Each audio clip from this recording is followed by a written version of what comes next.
How's everybody doing? Well, thank you so much for coming. We're really just glad that you're here. We are glad that there are people in Santa Clarita and beyond that realize they don't communicate perfectly. So we're just really glad that you're here, and I had no idea who was going to show up tonight. So this is just a great, thanks so much just for being here. So my name is Dan, and I am one of the pastors here at Valencia Hills Community Church. And I want to let her introduce herself. Is it on? And I am a wife and a mom and a marriage and family counselor, and I have been for almost 40 years. I started when I was 5, and so I've been doing both of those things for a really long time.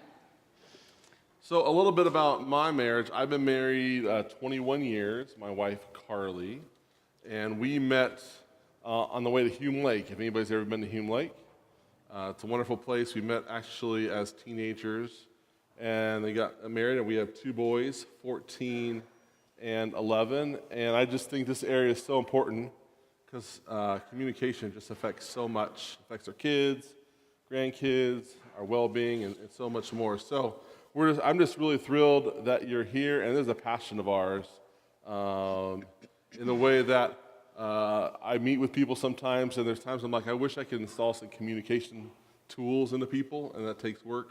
And so part of the joy for us is hopefully some of the stuff we talk about is preventative, right? Because there's a lot of people I've talked to, I'm like, I wish I could have met you like 10 years ago, because we all have stuff to work on. And who here had perfect parents in how they communicated, modeled marriages? And if you raise your hand, that's poor communication. It's not telling the truth, right? And so we all need to work on this, and we hope this can just make a difference. So the class is 8 weeks. And so if you miss like a week or 2 or 3, don't worry, just jump into it. And every week we're taking a theme in communication. And so if you know other friends that want to jump into one of the weeks, feel free to do so, and we're just really glad you're here. When I got married all those years ago, I also, the very same year, started my internship as a marriage and family counselor. And I want to confess to you that I was really bad at both of them, at least initially. God preserved my marriage in spite of myself, and although my practice hasn't made me perfect, I hope I've gotten a little bit better at both of those things over the years, or at least that I'll give you the opportunity to learn from some of the mistakes that I made and that, like Dan was talking about.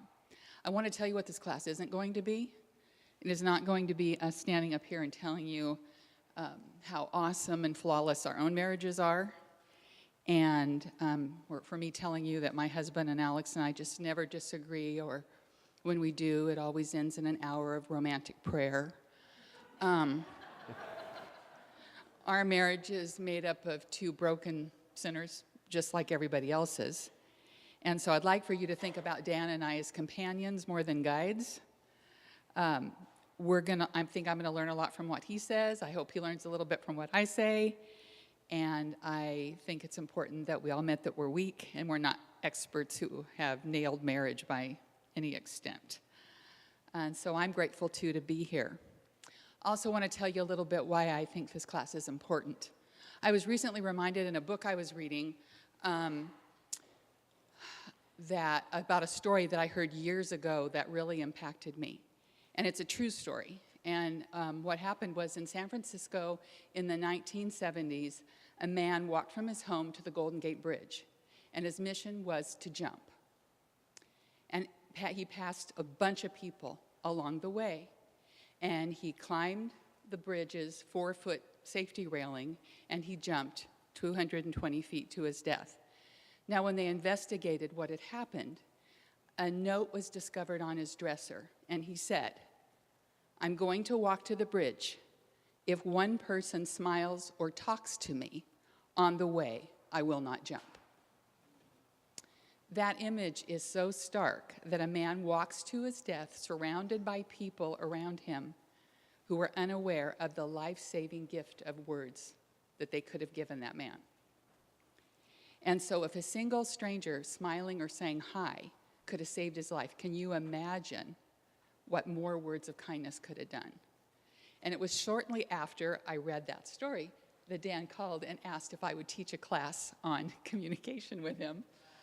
And I jumped at the chance because we all are communicative beings.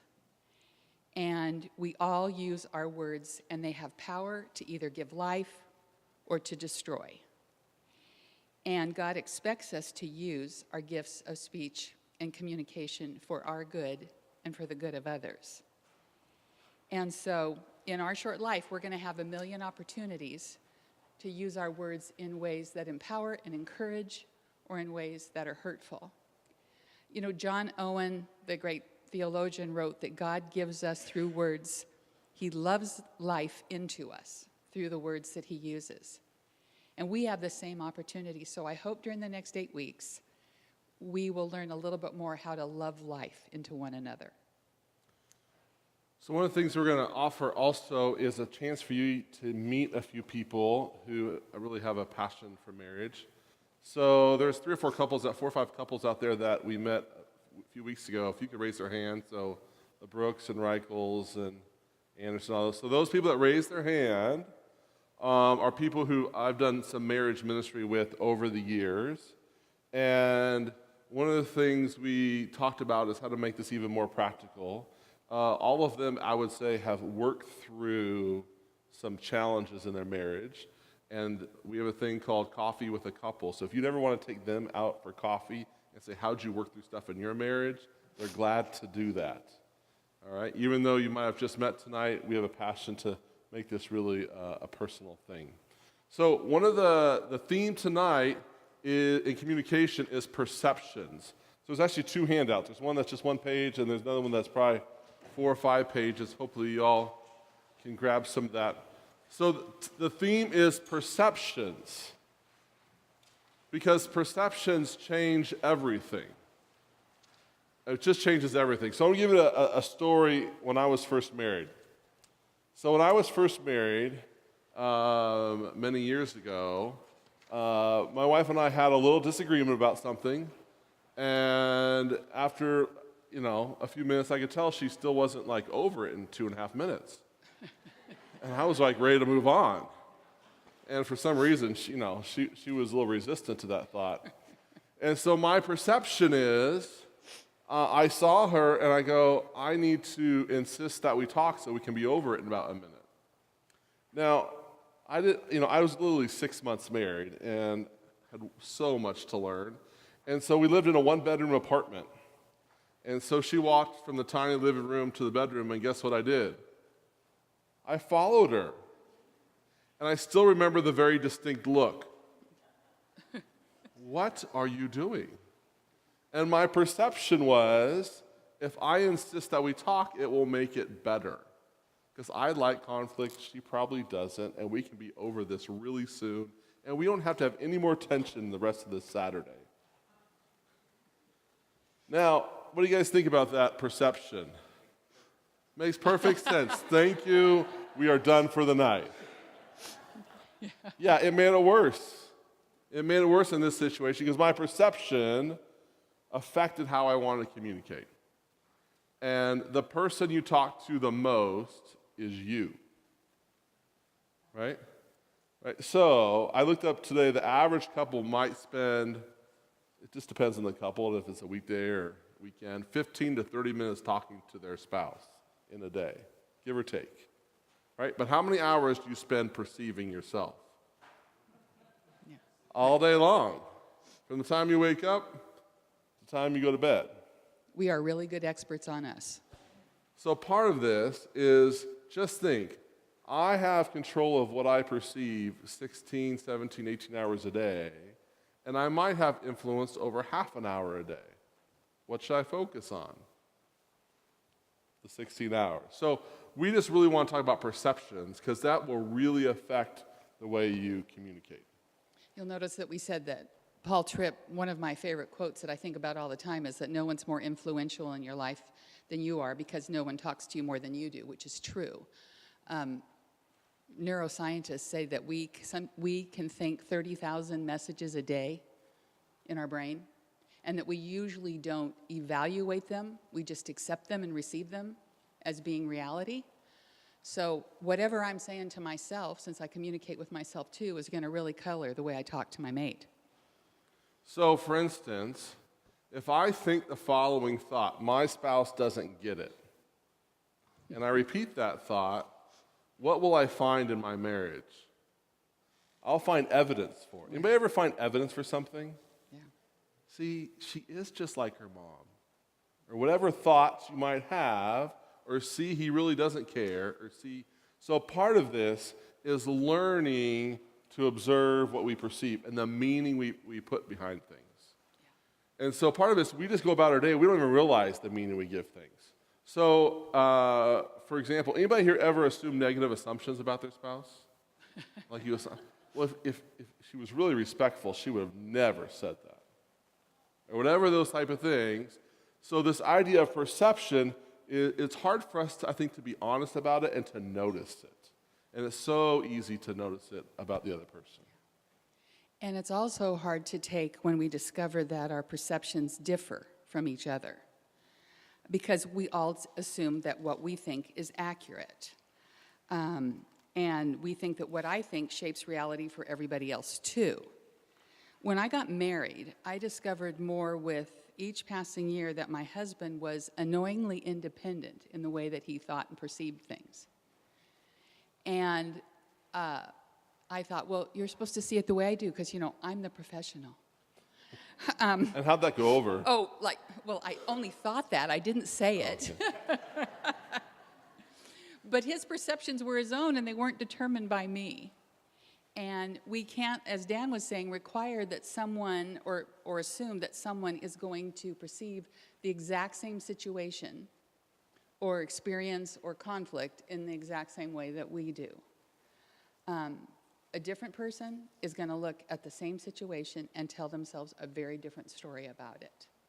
Like, for example, you might be upset with your spouse because she was rude to you when you asked her a few days ago to clean up some mess that she made in the kitchen when she got home from work, and she didn't.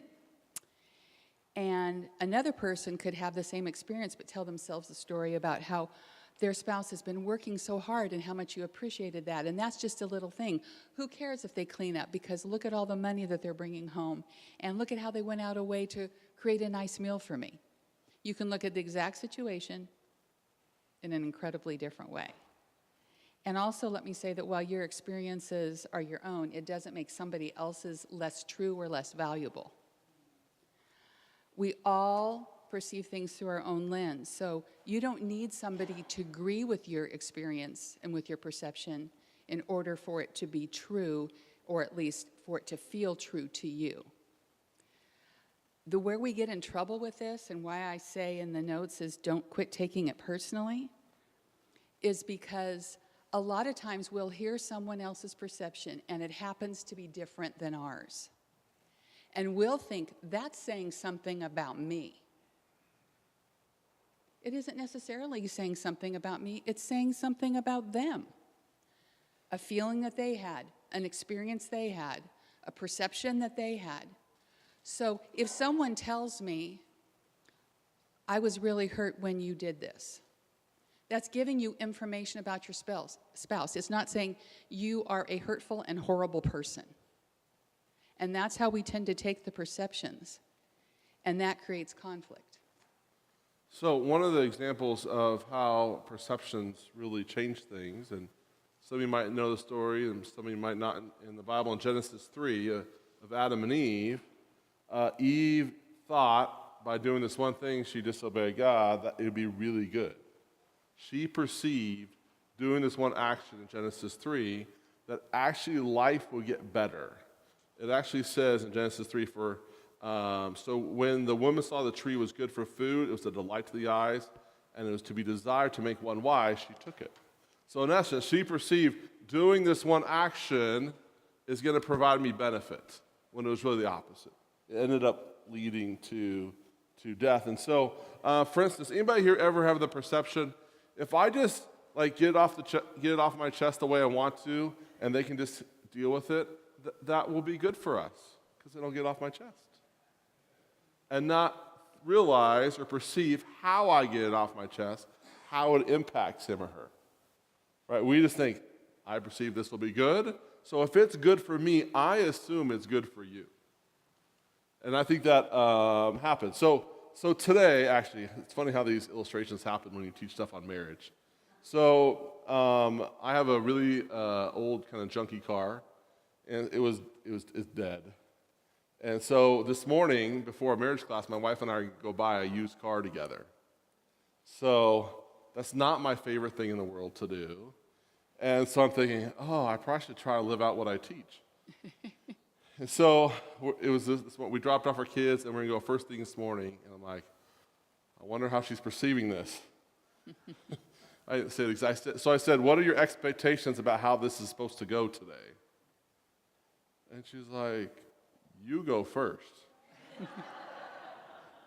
Smart woman. Right? Because anybody have gone into buying or purchasing something, and you have expectations of what type you're going to get, how much you're going to spend, what color car, all that stuff, and you go with all these expectations, and then hers are radically different, and then how does that go for other couples? And then you have the nice pressuring salesman. You ready to sign right now? Right? And it causes conflict. So part of this is learning to share those perceptions and being okay when they're different. Agreeing doesn't mean we're doing good. Sometimes agreeing means sometimes someone's not giving their opinion. So we have to be really careful when we only want agreement. In addition, it's important to remember that there's a number of things that add to how our perceptions are flawed and incomplete, and one of them is we tend to only, whatever we focus on is what we see, and we don't see everything else. Let me give you a little exercise. Close your eyes, and I want you to focus on the color red. Okay, open your eyes. Now, when you look out at the room, at least for me, did your eyes go to the 3 people in the room who have on red? Mine did, because I was almost like programmed. I was looking for it, so I saw it. What we focus on is what we see, and whatever we focus on, we fuel and we feed. So if I'm focused on a negative trait, I've shared this before to my humility, or to my embarrassment. When we were, I don't know why, he gave me permission to share it, but when we were first married, my husband just had this habit. He loves breakfast cereal, like Sugar Pops and, all the things that those of us, back when we didn't care if our teeth, we had teeth when we grew up, ate. And whenever he would put his cereal in the bowl and we would have breakfast together, he would pat the cereal down. I don't know why. His reasoning was, it's not good if it's dry. I wanted not soggy, but a little moist, so I'm going to pat my cereal. So he'd take a bite, pat, pat, take a bite, pat, pat, take a bite, pat, pat. By the end of the meal, if I wasn't a Baptist, I would curse. It's like all I could see was the patting of this cereal, and it drove me nuts. Now, I wasn't noticing the pleasant conversation that we were having or the beautiful, we lived in San Diego at the time when we were first married because he was still in the service. The beautiful trees outside of our window, the pool that was close by. I was thinking about those pats. So we're going to focus and we're going to fuel whatever we pay attention to. So we need to be careful about what we pay attention to. So part of this is if something bothers me, you automatically should change the way I want you to. What do you think about that concept? If something bothers me, you have to change no matter what. And the other person really shouldn't have a voice.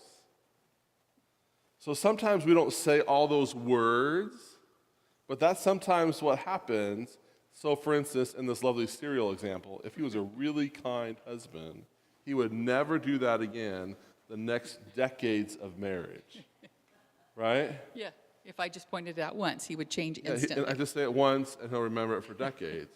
So what happens sometimes with our expectations is if I point out something that's a little annoying, what I'm really saying is you have to change right now according to me, and if you do, we'll be good. And anybody ever feel controlled in their marriage? Anybody? You don't have to raise your hand in a marriage gathering. That'd feel controlling by the speaker. So part of this is what happens, we have these expectations because they're pointing something out that you have to change. And then the other person really has two often unhealthy options. I can just go with the plan and feel controlled, but a little bit resentful that you're kind of controlling and nitpick or those types of thoughts hypothetically. Or I keep doing it and now I'm a jerk. And I'm labeled as insensitive or not caring. So what do you do, Susan, actually, in those scenarios, hypothetically with cereal, when those habits don't change right away or they don't get that first hint or respond in the right away? What would you suggest in those moments? I need to remind myself of what matters. One of the grids that I use with my children, that I use with myself, and that I use with my clients is to ask yourself the question before you feel the need to comment on something. And sometimes you will need to comment on something. Is this going to matter in a year? Because we get so lost in the moment and thinking everything needs to be our way, that in the overall spectrum of life, whether my husband pats down his cereal is not going to be a life-altering event. It's not going to make him a bad husband. It doesn't say anything about his morality or his character or his spirituality. It's just an annoying little habit to me. But I need to deal with my own heart rather than get him to change for me and make me feel better. All right, so I have a question. I have actually questions for Susan. She doesn't know what's coming. So I'm glad she's flexible. And so what do you think about the following statement? Okay. What bothers me is often a reflection about me. What do you think? 100%. Tell me why you think that's 100%. Because usually, I mean, unless it's very Obstinate. clear sin Right. or something that is detrimental, Yep. my perception of things is determined by something in me. The way I think, where I feel, my particular biases, my emotions, my struggles, my insecurities. So many things play into how I perceive what someone else is doing that is not a moral issue. Mm-hmm. So yeah, it is something about me. Yeah. Has it changed? I love cereal. It was the padding that was annoying me, and it was just because I was focusing on it, and it seemed, again, my evaluation, my own arrogance, it seemed unnecessary. And so when somebody does something that I think is unnecessary, and I hear this from people all the time, we're in this together, folks, the arrogance of my heart wants to say, since I find it unnecessary, you should too. Right away. Right away. Rather than thinking, as much as I want to be, I have not yet gained entrance into the Trinity, and I don't get to decide what's necessary in the world, and so I need to step back and check myself. So part of this is good communication isn't just about more tools, it's about looking at myself. Right? It's not just, I use I statements, I don't interrupt as much. Those are really important. I'm not trying to minimize those things. Right. But it's not just about those things. It's about looking at my own heart, my own mind, what truly bothers me, why do those things bother me, why do those little things come up. So what I want you to do now is we're going to have a little pause where you just get to read something. Okay, so go to page, it should be stated page 2 in our little packet. And what happens is when these expectations are met or perceptions aren't going well, we hide or pull away in marriage. So what I want you to do is literally on this page, it says ways we hide in our marriage. What I'd like you to do is take literally 1 minute and just read through this list. There's probably more than this list, but I just want you to pause and read through it, and then I'm going to get some fun feedback from you after you read through this page ways we hide in our marriage. All right, so I loved a little participation here. What stood out in reading this list? And please don't say something for your spouse. That will not help your communication. She does number 6. All right, what stood out? I'd love a few hands. Yes, and really loud, please. By the way, thanks for your flexibility. This is a dance floor for a wedding here tomorrow night. We don't normally have our church set up like with a dance floor right in the middle of sanctuary. Yes. Avoiding. Who here avoids certain topics ever? Okay, all right. 7 of you. Okay. Someone else. What's something that stood out reading through this? That you can like, yeah, I can relate to that, or yes, loud. What's that? Avoid talking about weaknesses. Yes. Yes, yes. Being defensive. Okay. Someone else willing to share something that stood out. Yes. Not willing to share your dreams or goals. Yep. Yep. Absolutely. Yeah. Making decisions out of fears. We're going to respond certain ways. Right. I think anybody here like to get their way? I think that's pretty common, right? We all want to. I never hear the following. I just feel out of control and I'm great. Right? So part of this is sometimes in regards to perceptions, we might look at something like, well, you know, you're the one who really needs help. You should go see Susan. And but really, you're pulling away and hiding yourself. It's a two-way street often. And when people hide, and it can be in really subtle ways, it can be really obnoxious ways. But part of this is realizing, I wonder some ways that I hide or pull away, and we don't even realize it. We can get stuck in kind of these routines. That's just what I do. Like for instance, anybody here, again, this is not raise your hand comment on this one. Anybody here ever hide in technology? Right? And it just becomes a pattern. I'm not saying there's nothing wrong with enjoying some technology on your iPad or whatever it is, but where it becomes a pattern, that's where we can hide. What's some other ways you see people hide? Well, there's even a word for that. It's called phubbing, which is phone snubbing. That you're paying more attention to your phone than your mate, and that's called phubbing. And that's one of the biggest issues that I see in my office too, is that technology has taken over one or both of the couples or lives, and as a result, they're deep into their own social life via their phone or their computer and are missing what's going on with their partner. Something else I've noticed that goes along with that, and I think they're related, is that it is far more difficult now for just people in general, but I've also noticed with couples and families, we don't look at each other anymore. We kind of look to the side or look down or look away or look above.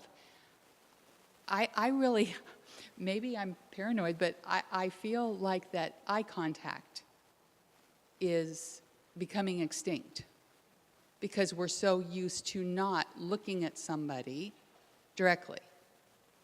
About a quarter of my counseling is via Skype. And even then, it's an image, and so that's a little more removed and impersonal. But I feel like we do that even when we're in the same room with one another. And you can raise your hand on this, because no judgment. How many of you have communicated with your significant other in the same house via text rather than going and talking to them? Come on, you liars.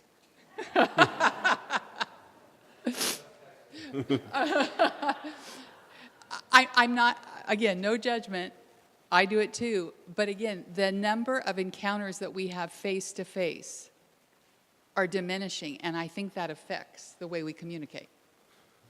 So my wife Carly, she's a labor and delivery nurse, and we teach at Henry Mayo Hospital a class about 4 or 5 times a year for couples that are getting ready to have their first child.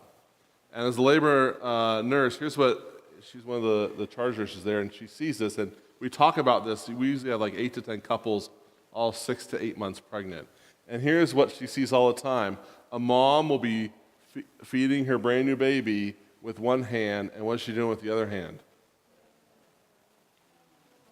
Right? And so there's been more research. We did not know this 20 years ago. There's so much more research now on how eye contact impacts the development of the brain. That eye contact really stimulates the brain to grow in a more healthy way, because the child, when they're born, they can see about 6 to 8 inches is what they can see, and they can have eye contact. So what happens is, we don't realize this, but eye contact affects our brain use. And we don't realize that, so I think that's one of the things going on. It's why it's not the same as texting or other forms of communication of the lack of eye contact. Also, research has shown that we say the meanest things to our families when we don't have eye contact, because we don't want to see the impact of our words. So, for instance, we might say that one last word walking down the hallway, we don't see the impact. Anybody here like to get the last word in, for instance? Right? It's usually not face to face. It's usually kind of one's walking off to one room, one's walking off to the garage, whatever, and you say that one last word because we don't want to see their eyes and the impact of our words. So I think there's a lot to that. The other thing we talk about in this class, which is really interesting, is they're all getting ready to have their first child, and we have our normal class. But the one thing that all these couples want to talk about is parenting and technology. And because phones have kind of taken over communication a lot of times. And one of the things we ask them, and I encourage you to think about this, are you okay if your kids have your technology habits? So if your kids looked at their phone as much as you do, or looked at their work at home as much as you do, would you be okay with that? Am I modeling wonderful technology habits for my kids or grandkids or nieces or nephews? And that's just something to think about in regards to communication. Okay. Moving on in the different things that control our perceptions or determine what they are, is the whole issue of blind spots. So I got a bit of bad news about the fact that one of the things that makes communication difficult is that our perceptions are always somewhat distorted or incomplete because of our blind spots. And we all have them, and we don't know what they are because they are blind spots. I have had clients argue with me for an hour that they don't have any. I have had a child argue with me for an hour or two that they don't have any, but we all do whether we know it or not. We need to be kind of suspicious of ourselves. That's why we need to realize that to a certain degree we are reality impaired. Now, God gives us Himself and His Word and other people to help us with that. But we need to take advantage of that and recognize our need for it and believe that really we do have blind spots, or else we can't change anything. I can't repent of unacknowledged sin. I can't make it right with you if I am not aware of that through my blind spot I am hurting you. And if there is ever an untrustworthy guide, it is the human heart. You know, I love the Hallmark Channel, and I record all 33,000 of their Christmas movies every year. But every movie says, just follow your heart.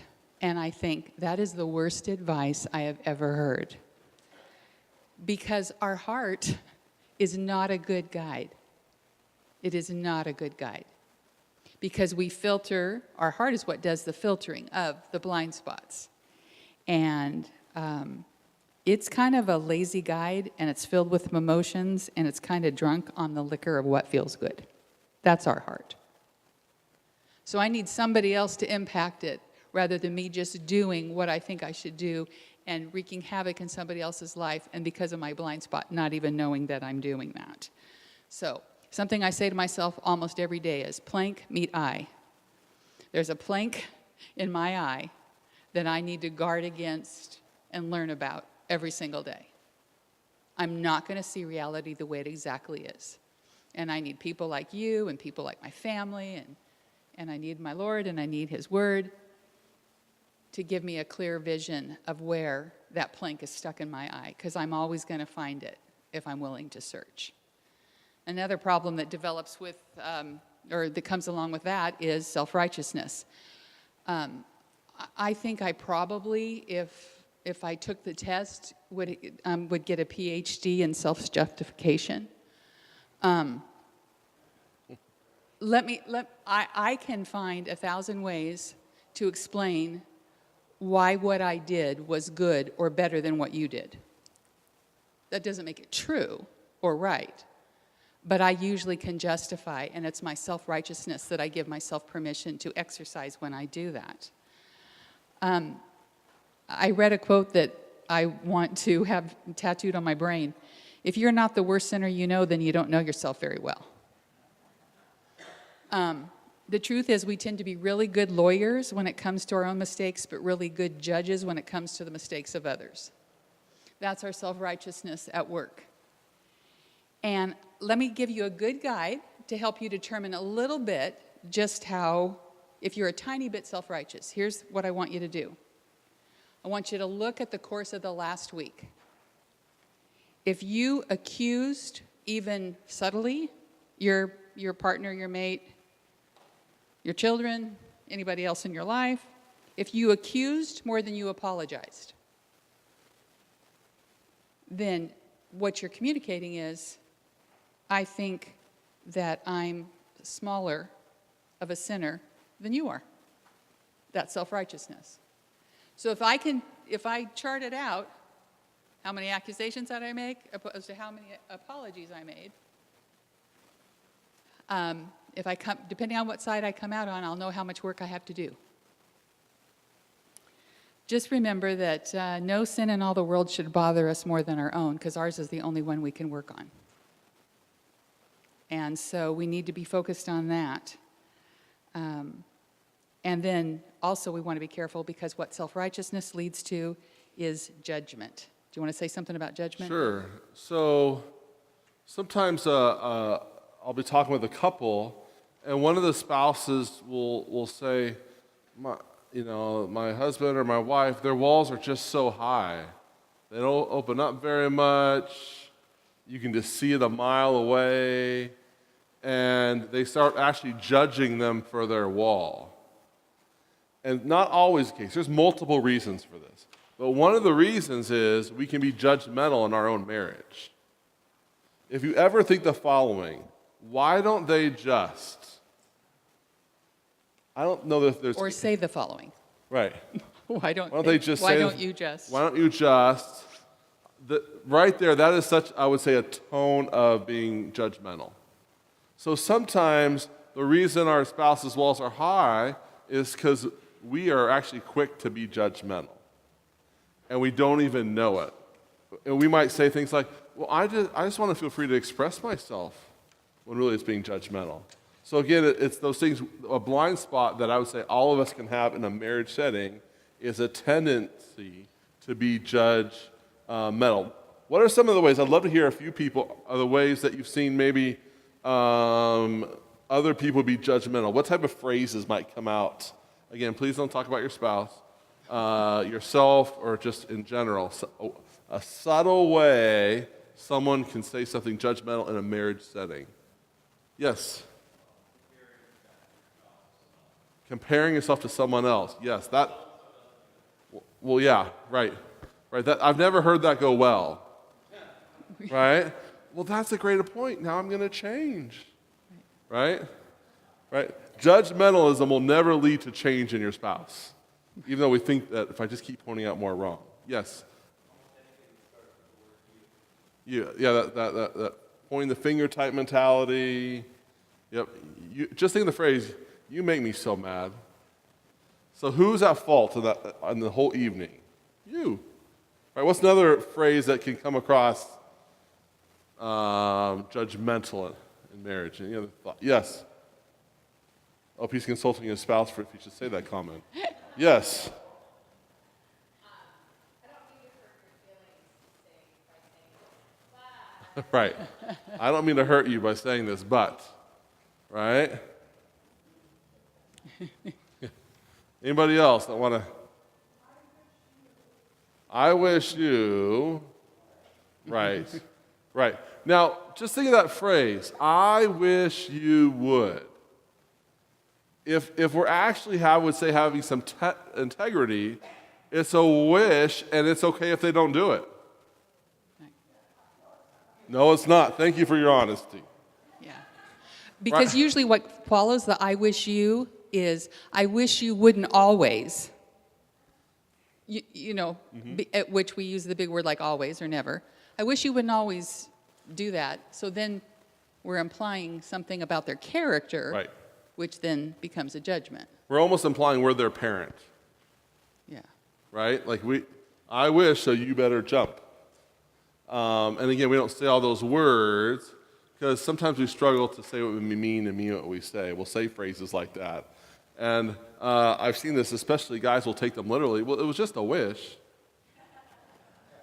That's funny, some of your nonverbals on that statement. Yes. Okay. Yeah. Absolutely. Oh, yeah. I think judgmentalism comes naturally. How do you stop? That's a really good question. Well, I would first ask the question, do you even want to stop? Yeah. So that's the first question. And I would say one of the, just a helpful thing about communication, talking about a problem in the marriage never helps us if it's at the peak of the problem. This is one of those times you should change, not be judgmental. That's a terrible way to do it, right? So part of it is learn to have those conversations with your spouse at low peaks of emotion. So for instance, I've asked my wife, can you give me some feedback how I came across in this? And then I can't be defensive when I disagree. So that's example one thing, to ask for feedback, but you have to do that in a really gentle way and timing, and hopefully there's a sense of trust going on in that marriage. So I encourage... Can I say something about please. that while I'm remembering? Please. Like you said, in terms of asking for feedback, first of all, we need to realize that if we are judgmental, on some level, we're giving ourselves permission to be so. Because whatever we say, I mean, it's out of the abundance of the heart that the mouth speaks. So if I'm communicating judgmentalism, on some level, I've made a deal with myself, this is okay to do. So I'm going to need to work on my judgmentalism first, recognize and see, why am I giving myself permission to do this? And then secondly, as I'm communicating with my mate, one of the things that helps break judgmentalism's hold on your heart is by being open to having it called out. So saying, when I am speaking in a judgmental way for you, will you tell me? And then when they tell me, not going, well, you were too. You know, it does not solve my problem to point out your problem. But emotional integrity says, if I ask you to point it out to me, when you tell me, I'm not going to bite your head off for doing it. Or else, I have had at different times in my marriage to say, you know, I don't have the emotional maturity to ask my husband to point this out to me. I recognize that I don't. So I have to ask God for that. Because I know that I'll get defensive, and then it's going to be a non-conversation starter. So I'm saying, you need to deal with yourself first, and then, again, seek your partner's feedback. And yeah, you can ask him to be gentle. But you know what the reality is? I hope that they would be gentle, but my value and my worth and my self-esteem is not one iota attached to what you think of me, my partner thinks of me, because that's already established in the heavens by the Father. Do I want to be validated? Do I want him to find me worthy? Of course I do. But it's not attached to that, because the key to my worth is not in my husband's pocket. It's not in my kid's pocket. It rests with God. So if they give me feedback that I don't like, that's not saying anything about my worth or my value. I'm called the beloved by the Father. So I need to keep that perspective in mind when I'm asking for feedback that's hard to hear. I'll add one more thing to that. I would say one more thought would be, am I willing to look at the pain I've caused my spouse when I've been judgmental in the past? Not through a shame way, but just to have that sense of integrity or honesty to go, wow, I've actually helped create maybe some walls. I want to look at that again, not to shame you, but just go, I want to be honest of my impact. And that's a humbling thing to think about, that I've contributed to that. But I think over time, that sense of humility definitely helps. Also, one of judgment's best friend is blame. So you'll know that judgment's in the house when blame is going on. Basically, all blame is sort of a waste of time, because no matter how much you find fault with one another, and regardless of how much you blame your spouse, it's not going to change them and it's not going to change you. So it's kind of not very efficient for those of you who like to think that way. But also, the tendency to blame one another, of course, is deeply ingrained in human nature. We say it in Genesis in the Bible, that not only did Eve implicate the serpent and blame him, but then Adam upped it and blamed her and God and said, you put me in this bad position, Lord, because you gave me her. The first words of contempt in the whole scripture. So blame is just wrapped up in our DNA, and again, we have to go searching for it, usually not very hard. And we will notice it, if we look for it, we'll find it first in our thoughts before it comes out of our mouth, and so we want to pay attention and recognize this is not something I want to give myself permission to do or permission to pursue, and translate it from my brain into my words. So one of the ways that also that contributes to this is, I would say, comparing things. So for instance, let's say a wife thinks, my internal bitterness is not as bad as his pornography problem. So sometimes we can do the comparing thing of blaming, like, well, that's like really bad compared to my thing, is because of him. I wouldn't even be bitter if he didn't have all these things. So thus, I don't even have to look at my own heart, my own kind of stuff until he completely changes. When he completely changes this one habit, then I'll be ready. I'll be ready in 2025. With bated breath. Right, I'll be ready to be teachable. I'll go see a counselor, all that stuff.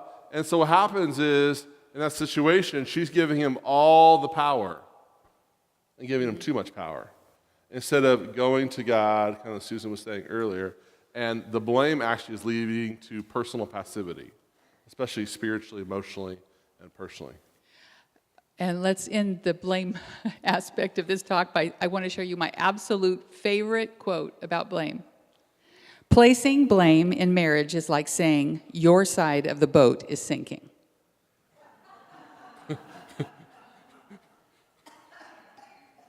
All right.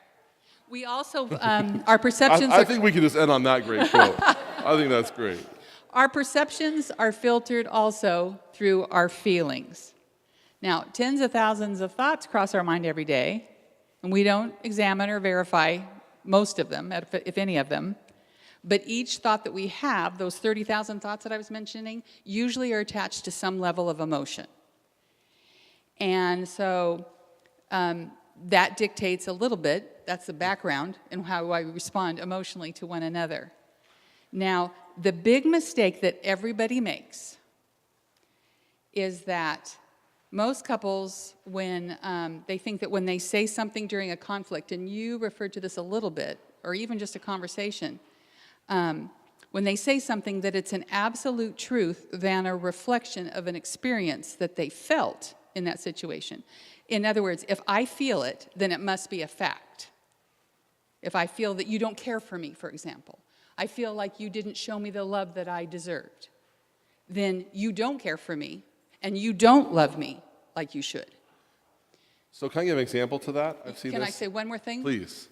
Because I don't want to forget it. I'm so thoughtless that, see, I already forgot it. No. Just because a feeling is real doesn't make it true.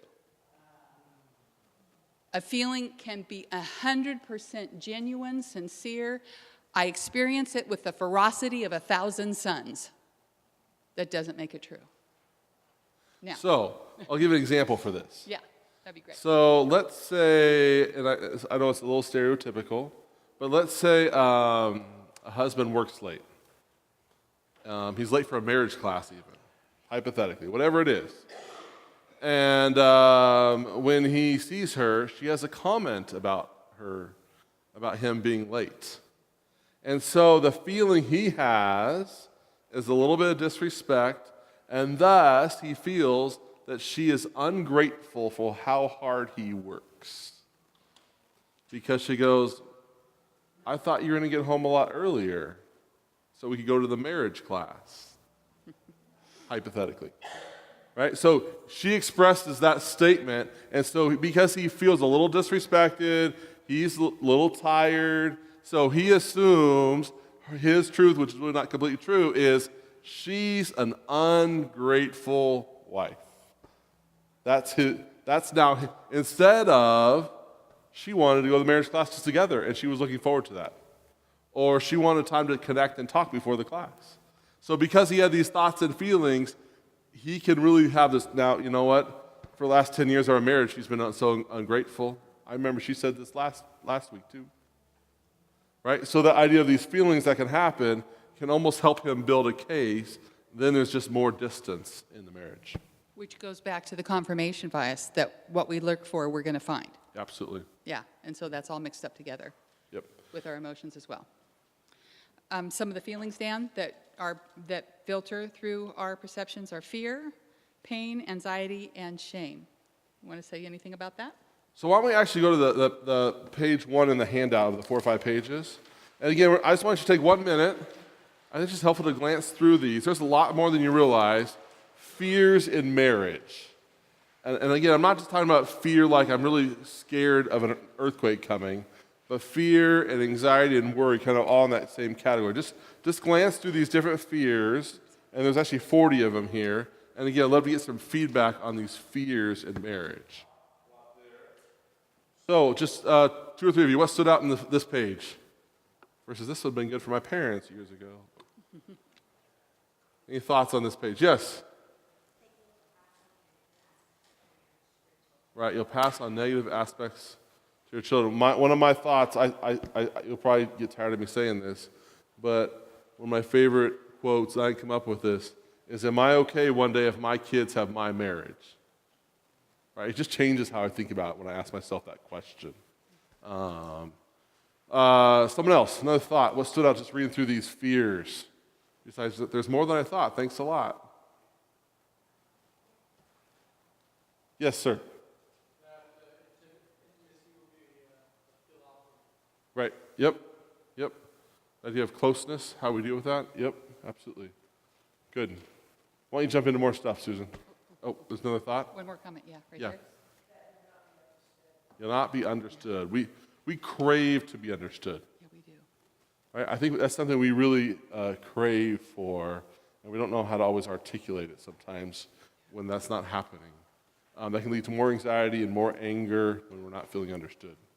And keep in mind that nobody, even the best, most sensitive, kind, compassionate partner, will still sometimes misunderstand us. And it's important to, I think for me, during those times, to focus on the fact that I will never be misunderstood by God. He gets me. So, and not to put the weight of expectation. In a few weeks, we're going to talk about expectations. But one of the expectations we don't want to put on our partner is that if they really love us, that they'll always get us, or that they'll always understand us. We'll talk a little bit more about that in a few weeks. Okay, these last couple of points that we wanted to mention, that we need, on perception, we need God's word and the feedback of others. I talked about that a little bit a few moments ago, but what I want to add, since we are not good evaluators of ourselves, is that one of the things that I think is important for us to do is to ask ourselves in the middle of communication, particularly conflict, is what is my contribution to the problem? It took me years to learn this one, and I'm not great at it yet, but Like most people, I found it much easier to identify what my husband's contribution to the problem was, how he needed to change, what he could do differently, rather than to identify my own stuff. Psalm 139:23 says, "Search me," not search my spouse, "O God, and know me," not my spouse's heart, know my heart. Somebody said the biggest problem is not knowing I'm the biggest problem. So I always want to start with what's my contribution. And it can be anything from our tone, an assumption we've made, our anger, our withdrawal, our defensiveness, our fears. There's so many things that can be our part of contributing to the problem. And then the second thing we want to ask ourselves is, do I want to be right or do I want to be kind? We are by nature right fighters. I want to be right and I want to prove to you that I am. Don't be that person, the person who kind of has the whole mindset of who disagrees with me and is therefore wrong. Sometimes that's the way we kind of move into the world. It's okay to take a vacation from the job of proving your point and having it to be right. In fact, a straight-up resignation would not hurt your relationship. Any day can become a great day when we're known for choosing kindness even more than choosing rightness. 1 Corinthians 13, if I possess all knowledge but I don't love others, I am nothing. We know what God values. We need to value the same thing. And so being kind first, be right later. And one of the ways, too, that we need to check to know if we've built our identity on being right is if we feel compelled to respond every time we're criticized or every time we're challenged. That means we have a lot invested in being right, and we need to take a look at that. We also need to ask others, what am I missing? Again, because of our perception and only seeing what we focus on, we're going to miss something, and we need to have other people help us identify what the filters are through which we see the world and develop those feedback-seeking muscles in order to check for blind spots or what I'm not aware of or what I'm not seeing in this picture. And then lastly, did you want to add anything on that, Dan? I'll go. I want you to remember. Okay. We need to pray for perspective. Not relying on our own strength. Psalm 138:3 says, "On the day I called, you answered me, and you increased my strength of soul." And so I need to ask God for perspective in my life. I often I noticed recently, one of the things that I do a lot is I ask people to tell me what to do. Now, I don't ask them directly, but I'll ask in a way that I want them to tell me what to do so that I can blame someone else when it doesn't go right. Don't I sound fun?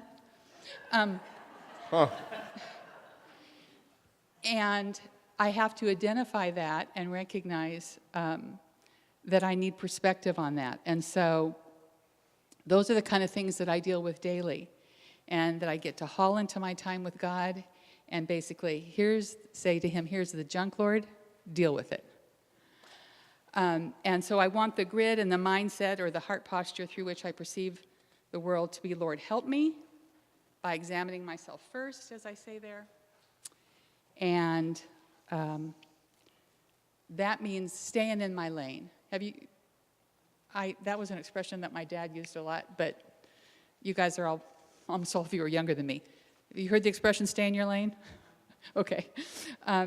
Jesus reminds us in the passage in Matthew that talks about the log in your eye is that we should focus on our own issues because that's a full-time job. We're our own full-time job rather than focusing on the things of others. So we need to examine ourselves and begin with that and then see other people through gospel eyes, asking God for that perspective. And I think that I noticed a good example of this is the Apostle Paul. He dealt with the churches that were displaying every kind of imaginable evil. Sexual sin, infighting, laziness, self-indulgence, heretical teachers, you name it. Yet in all his letters, he comes across as such an encourager. He doesn't hesitate to point things out. But like in Romans 15:14, he says, "And concerning you, my brethren, I myself also am convinced that you yourselves are full of goodness, filled with knowledge, and able to admonish one another." He looked at what God was doing and encouraged them over and above what he pointed out to them was wrong. So I want to have the Lord help me learn to see my husband through gospel eyes and to take the most charitable view possible, to convert my judgmental reactions into compassionate readings, and to see him in that way, to think the best of him rather than think through the lens of, well, what does he need to change? And to not only give him the benefit of the doubt, but to give him the benefit of grace. To think, what's the most charitable way I can look at this situation? What would grace look like in this situation? And if I'm growing in grace, then that means I'm receiving it from the Father, I'm paying attention to it, and it's going to pour out into my life onto his. And then lastly, I'm going to hope all things. And one of the hallmarks of love is that we hope for the best for our partner rather than assuming the worst about them. And I think that's really important for us to do. And I'll close with saying to you that hoping the best means that I'm going to love my enemies even when my enemy happens to be my mate. And I'm going to ask the Lord to give me the strength and the ability to hope for that enemy in the midst of this conflict that I'm having right now to become my friend and to become my love. So for me personally, one of my blind spots has been my tone, I think, at home. Over the years, part of my job was a social worker, and I had to be a certain way, and there's a sense of authority with that. I'd be the one taking kids and put them in foster care and all that. And so there's a times where your tone has to be a certain way, and you're on the stand in court and all this. And then how do you think that works when you have that tone at home? Not so great. So part of my blind spots I have to work on is my tone, because I can rationalize the following. Well, I'm just being stern with my kids. They need that. Except for my kids do this. Right? They're like, because we all can have blind spots on how our tone affects our family. We think, we're being nice, but we can, anybody here have a tone of sarcasm ever? Just the tone of that? Or the tone of I'm just really annoyed with you? Or the tone of you're really incompetent? Or all these little tones that really hardly anybody else sees except who? Your family, my family. And sometimes we think we are sweeter than we are with our tones. One of the proverbs that sticks out for me is Proverbs 16:24. It says this: pleasant words are a honeycomb, sweet to the soul and healing to the bones. Pleasant words are a honeycomb. That idea of actually, when it says pleasant words, what's implied by pleasant words is my words and my tone are actually attractive. Actually, it could be translated attractive words. And attractive words really have this sense of drawing something. So if you see something beautiful, if you see a sunset that's beautiful, or you're out in Santa Barbara looking at the beach, what do we often do? We'll stop and what? Take a look. We'll pause, because the attractiveness draws us to that site, looking at the beach, right? And so, in essence, what Solomon's saying is, my words should draw the other people towards me by my words, and not just the words, but by my tone. So pleasant words, attractive words are a honeycomb. So sometimes we might technically say the right words. We didn't yell, maybe we didn't swear, but there's a lot of undercurrent with a tone, and it's not attractive. It's not pulling our families closer to us. It's just being right or making a point or all those things that are kind of the opposite of kind of the grace and the gospel that Susan was talking about earlier. And the words can be perfect, but if there's the undertone of one of the things he mentioned, then the message is not loving and not pleasant. One of my favorite scriptures is this, Ephesians 4:29. Let no corrupting talk come out of your mouth, but only such as good for building up, as fits the occasion, that it may give grace to those who hear. So in essence, do my words extend grace? Right? So just think, anybody here, have a spouse who struggles with stuff? Of course you do. You might think, wow, I have more room to extend more grace. Right? Again, I'm not talking about enabling, I'm not talking about avoiding, but how do my words extend grace? Okay, we're going to do one interactive thing. Those who have been around me, this has been far more lecture-ish and less interactive compared to some things we've done. So you can do this at your whole table. You can do it just with your spouse. You can pretend you're in a prayer posture, just take notes. Don't talk to me. I've had a long day. Right? I'm hangry. Whatever it is. What I want you to do is just take 2 minutes. Again, at your table, spouse, I don't care. And just talk about what's one thing that stood out in the talk. It could be, I really like that quote about a boat. That was fantastic, right? Whatever it is, one thing that stood out in our time today, and we'll come back in 2 minutes and I'll close this in prayer. Just a piece of advice, those that are here with their spouse, please be really careful about points you remember for them. That will not be a great application to this class. Okay, you might say, here's something I learned for myself. That would be a great open line. And the other thing is, if one person's not ready to process it, to not pressure that either. I think you have to be careful there. So thank you so much just for being here. Thanks for giving up an evening just to think through some of these things. I know some of these things are easier said than done. And just a reminder for the couples, again, raise your hands, the 4 or 5 couples. If you want to take any of those couples and say, those 4 or 5 that just raised their hand, I'd love to hear your marriage story. I'd love to hear your marriage story. They are willing to share it. It's always good to hear people's kind of stories on how they've wrestled through life and marriage. Let me say a prayer, and we'll be dismissed, and we'd love to see you next week. So, God, we love you. Thank you for the design of marriage. Lord, I pray we would be so quick to see what you want to do in us.